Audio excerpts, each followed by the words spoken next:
బహుశా దేశ చరిత్రలోనే విద్యుత్ శాఖల్లో పనిచేసేటువంటి కార్మికుల భద్రత కోసం మొట్టమొదటిసారి ఇంత పెద్ద ఎత్తున గతంలో జీవిత బీమాలు ఉన్నప్పుడు కూడా 5 లక్షల వరకు ఉండేది. ఒకటేసారి ₹1 కోటి పైబడి జీవిత బీమా ఏర్పాటు చేయడం అనేది కేవలం ఇందిరమ్మ ప్రభుత్వంలో రాష్ట్ర ముఖ్యమంత్రి రేవంత్ రెడ్డి గారి నాయకత్వంలో ఈ క్యాబినెట్ తీసుకున్న నిర్ణయం.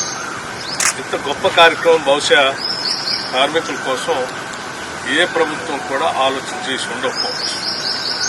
ఒక కార్మికుడు తను చేసే పని ప్రమాదకరమైనటువంటి పని అని తెలిసినప్పుడు కూడా గత ప్రభుత్వాలు ఇప్పుడు కూడా దీనిపై దృష్టి సారించారు.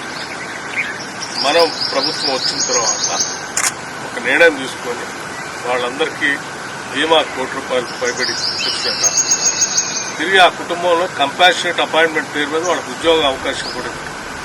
వాళ్ళకి ఉద్యోగం కల్పిస్తూ కుటుంబ సభ్యులకి మళ్లీ ప్రమాద బీమాతో మరణించినటువంటి కుటుంబానికి ₹1 కోటి ఆర్థిక సహాయం వచ్చేటట్టుగా చేయడం అనేది ఈ రెండు చాలా గొప్ప విషయాలుగా నేను భావిస్తా ఉన్నాను.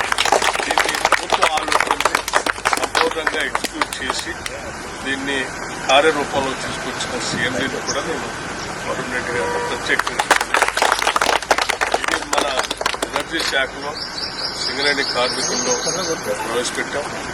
అట్లాగే ఎలక్ట్రిసిటీ డిపార్ట్మెంట్లో ప్రవేశపెట్టాం. కొన్ని లక్షల మంది పనిచేసేటువంటి కార్మికులకు ప్రత్యేకంగా ఉపయోగపడే ఈ కార్యక్రమం నిజంగా ఈ ప్రభుత్వం యొక్క బాధ్యతకి నిబద్ధతకి ఈ మనకున్నటువంటి కన్సర్న్కి మానవత్వానికి ఒక ప్రతీక. దీన్ని అందరం కార్మికులందరూ దృష్టికి తీసుకుని చాలా ధైర్యంగా తర్వాత ఒక కాన్ఫిడెంట్ సెక్యూర్డ్ ఫీలింగ్తో మీ విధులు నిర్వర్తిస్తూ ఈ సమాజానికి రాష్ట్ర ప్రజలకు కూడా సేవలు అందించవలసిందే నేను